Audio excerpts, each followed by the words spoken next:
Hello, boys and girls, and welcome to the concession stand here on the KB Radio Network. I am your host, Kevin Reed, and this is the review of the long awaited standalone sequel to the 1996 blockbuster Twisters.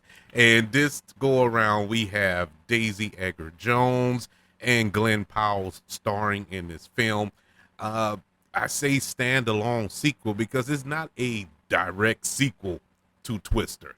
If you're going in expecting to see any connective tissue to that 1996 film, you're going to be disappointed. But there is maybe one or two things, but it's offshoots. There's nothing that is driving this story or any character connections or anything of that sort. The only thing that connects this film from to the first film are the tornadoes themselves. The fact that this film has tornadoes. But Twisters follows a retired tornado chaser and meteorologist who is persuaded to return to Oklahoma to work with a new team and new technology. That is a similar log line to the first Twister, if you want to be completely honest here, but it's done with his own little twist. See what I did there? Nice little nugget, little dad joke for you. But anyway, it has its own little flavor to what we saw back in 1996. This film is directed by Lee Isaac Chung, and I don't know much about him other than the fact that he directed a couple of episodes of The Mandalorian, you know, that Star Wars show on Disney Plus. Other than that, I don't know any other features that he directed.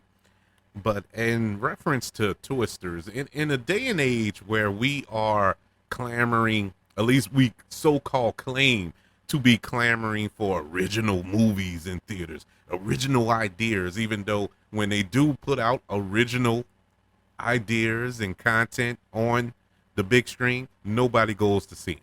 Nobody goes to see them, and then you wonder why we can't get original stuff in theaters. Why we got to get these rehashes, these reboots and remakes and sequels and shared universes and stuff of that nature, because nobody goes to see anything original. But allegedly, the the public is clamoring for originality. And in the day and age when we are in that frame of mind, Twisters is a great sequel. I think this is everything that it was billed out to be. Everything that you expect in a Twister film. This is a hands down exciting, fun summer movie to go to the theater to see. This brought me back. When I was sitting in the theater watching this, it felt like back in my teenage years when these summer blockbusters would come out and, run into the theater to go see them. Lee Isaac Chung did a really good job with this movie. It never slows down. It never gets to the point where, okay, we get tornado, and then 45 minutes of nothing, and then the big tornado at the end. It actually had story. It actually had character development in here. It took time for your it took those moments, I should say, to develop characters, to develop relationships, to move the story, as opposed to just action, dodging debris and all this other stuff, and then at the end, oh, I love you, with the two main characters. No, it actually took its time with that. But when I say took its time, it was fast paced, but you still believed it. Daisy Edgar Jones, I'm a fan. I'm a fan. I loved her in this role. In comparisons, and I hate doing this with films, but it is a quote unquote sequel to Twister, so I can't do anything but compare it to its predecessor. So if I take Daisy Edgar Jones' character and put her side by Helen Hunt's character in the original, I enjoyed her a little bit more here. I loved her story. I loved her arc. I loved what drove her. It wasn't like Helen Hunt's character in the first film, who was driven by rage and revenge by what a tornado did to her as a kid, uh, uh, killing her father, taking her father, and that was pretty much her motivation for the film. And I'm not knocking it. I'm just saying that that was it. Where, opposed to Daisy Edgar Jones' character in this film, who is motivated by different things. You know, actually, she had to be roped back in. You can argue, you can actually make an argument that her character is more similar to Bill Paxton's character in the original than it is to Helen Hunt, because that's what happened to him. He got roped back in to this storm chasing, but she goes on a journey from where we meet her in the first film. The first film, when we meet her at the beginning of the film, on to the end of this movie, and it was a joy to watch, to see this character go on this journey, to have her character arc played out for us. Loved it, and I loved her performance here. I love the chemistry between her and the other actors in this film. One in particular, of course, is Glenn Powell, who I guess you could say 2024 is the year of Glenn Powell. You know, Glenn Powell has been on a run this year, actually for the past couple of years, to be honest with you, and I'm not mad at it. I like Glenn Powell. He in this film, in this particular film, I actually felt movie star from him. I felt a movie star presence from him in this film. His character is this just crazy, thrill-seeking, adrenaline-seeking man who goes out and try to wrangle these tornadoes. You know, have fun, have his own YouTube channel, and he's built this kind of a YouTube following and content creator. But that's not him. That's just him on the surface. There's more to his character internally, and once again, flushed out well. Very, very good job with that character and with the chemistry between him and Daisy Edgar Jones, who I guess you could say were love interests, but not your typical Hollywood love story that we get here, you know, where at the end they kiss and they embrace in the midst of the storm, and oh, it was so beautiful. It wasn't all that. You know, they actually built a relationship throughout this film, throughout the process of what they were going through, and it was fun to watch. Now, is it believable at times? A little, you know, it is a little sketchy, but hey, it's a movie, so you you know, I'm not expecting a documentary here, so I went with it, and it worked for me. I liked Anthony Ramos in this film.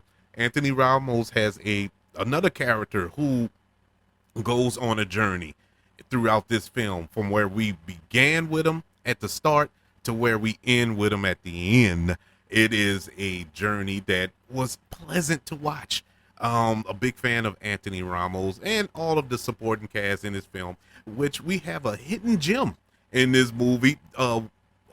One of the actors in this film, David Cornsweet, we're going to see a year from now as he suits up as Superman, Clark Kent himself. And so it was fun to see him pop up in this film, even though his character was the one character I did not like in this movie. Um, it was weird. Because I'm sitting there, as soon as he popped up on screen, I was like, well, he's the antagonist. I knew. I mean, he wasn't the villain, but he's the antagonist, and I could tell from the moment he popped up on screen. It's one of these things, and this is the one spoiler I'm gonna give, and it's not really a spoiler, but it's something that happened in the movie that, you know, whatever. Um, Whenever you see a character in any movie, I don't care if it's a comedy, a cartoon, action movie, drama, thriller, horror, I don't care what it is. If you see a character pop up on the film or in the film and he's chewing gum, he's the bad guy. That's just that. That, that is the telltale sign in film. And the first scene he popped up in, he's chewing gum like a horse, and I'm like, yep, he's gonna turn at the end, or in the middle of the movie, whatever. But it just it drove me crazy, and I guess that's the design of the character to make you just dislike him because it worked. I can't stand when people chew gum like that. Chew gum and talk. It gives off pompous attitude to me. But anywho's, that's the one character I didn't like. It wasn't David Corn Sweat's performance. It was the character and the way that character was written and kind of just thrown out there to be bad. But he wasn't bad. He wasn't a villain. But anyway, moving on to the special effects. One of the alluring things from the 1996 film was the visual effects. You know, that trailer from the first film when we saw that tractor tire hit the windshield. You know, it ended up not even being in the movie, but if you watched the DVD or Blu-ray behind the scenes and all this here, that was actually the test footage to see if they can actually pull it off digitally with the visual effects. That was the little snippet that they used to test to see. So they just threw it into the trailer for some strange reason, and it didn't end up in the movie. But whatever, because I know a lot of people, including me, who left that movie, left out that theater in 1996, and like, where was the tractor? Where was that tire? Because that's what drew you into that movie. But anyways, as far as the movie itself, with the tornadoes and how Jan de Bont, the director of the first film, shot that film, it felt like a real thing. If you know, back then, of course, now some of the visual effects are a little choppy, but there's no film with perfect visual effects. Let's just get that through our head. To be honest with you, Twister, you can put up against some films that came out now in 2024, and the visual effects look better for that film than they do now. So it holds up for the most part. But the visual effects is what you wanted to see in that film, because up to that point, you didn't see a lot of visual effects in movies to that degree. You know, I think Jurassic Park came out, was it that same year or the year before? It was around the same time, so it was starting to amp up, you know, with Terminator 2s and the Abyss of the world and all this other stuff, where we saw these visual effects go take it to the next level. And so when with Twisters, how are we going to take it up to the next level? How are we going to kick it into high gear? Not so much. It didn't really take it to another level, because what more can you do? It's tornadoes. How can you show them in a different way? It's really no way you can show them in a different way. But it was a couple of scenes where it did look a little exciting. It was kind of white knuckled in this in the theater. Your blood pressure was at sky high. Your chest, your heart was about to beat out your chest, because it was adrenaline filled. You felt it with the way they shot it, the way how close they were to these tornadoes. That was different, from the original film. They were right there, and all of the surroundings and things going on around them was just crazy, and it felt like real tornadoes.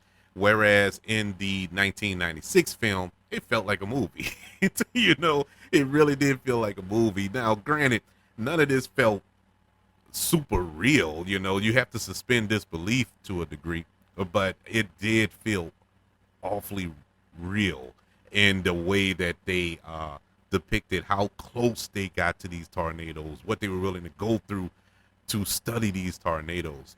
And so for that, great job with the direction there, with the visual effects and the performances. My bugaboos of this film, like I said, no film is perfect, and this falls in that category as well. Number one being the timeline. I kind of lost track of the time that they were out there, from the moment that our main character Kate joins the team to chase these tornadoes to the end of the film. I don't know what the timeline is. Was it a couple of days? Was it a week? Was it 2 weeks? I don't know. Uh, it just felt kind of, I don't know. I don't know how to describe it, but because it was a scene, well, a couple of scenes in the middle where it was like a 2 day period that our two lead characters separate from the other co-stars in the film, and like nobody cared. It's like they just abandoned. But I say 2 days, but it felt longer, really.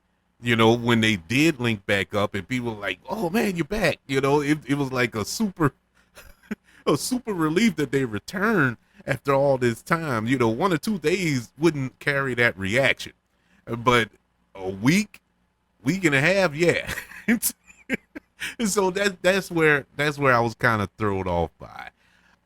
There's a scene in the second act of this film, the middle of this film, that involves a rodeo, and it really kind of confused me as to why we are here. Now, what happens at the rodeo was cool and all that, but it was kind of confusing as to why is everybody just cool, because just a scene or two prior to this we saw complete devastation. We saw look like an apocalypse that took place because of these tornadoes, and we have characters just chilling at this rodeo. Afterwards, it was no big deal, and I'm like, are we really doing this?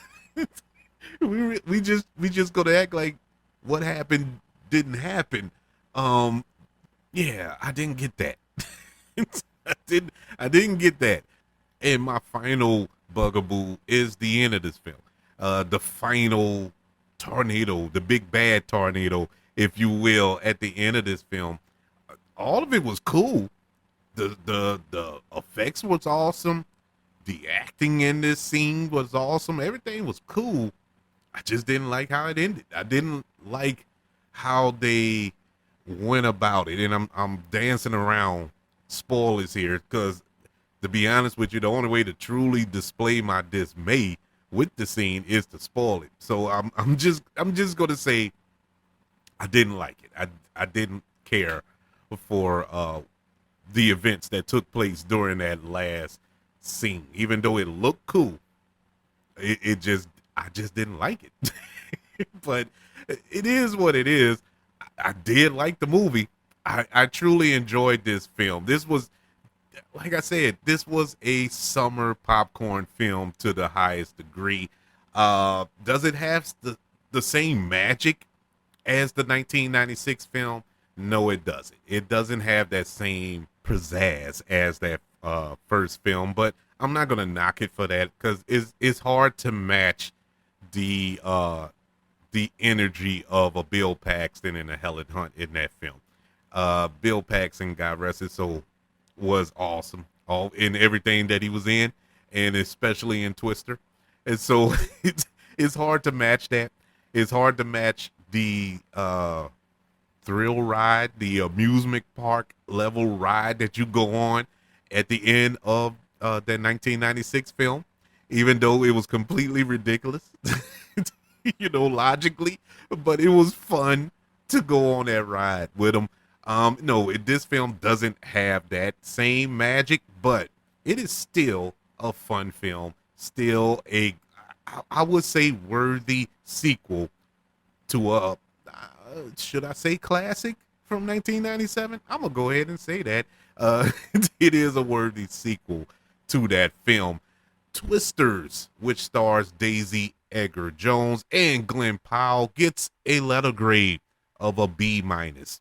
Really good time, fun movie. Really, I mean, one of the most exciting times I've had in the theater as far as watching the film. It was exciting, man. I was actually on the edge of my seat in some of those scenes, man. It was really, really fun to watch. I would love to know, what did you think of Twisters if you checked it out, or are you planning to check out Twisters? please let me know by email. Email the show kbradiopodcast@gmail.com. You can also search for the show on all social media platforms. Just search for the KB Radio Network, as well as YouTube. Subscribe to the YouTube channel, the KB Radio Network channel, that is, and like this video if you don't mind. Don't forget about the 5 stars, the reviews, and sharing this show. If you're listening on Apple Podcasts, Spotify, iHeartRadio, wherever you are currently listening to the concession stand here on the KB Radio Network. Everybody, thank you for joining me for this review of the standalone sequel to the 1996 classic Twisters. Want you all to know that I love you, continue to love everyone, and until we speak again, you all be blessed.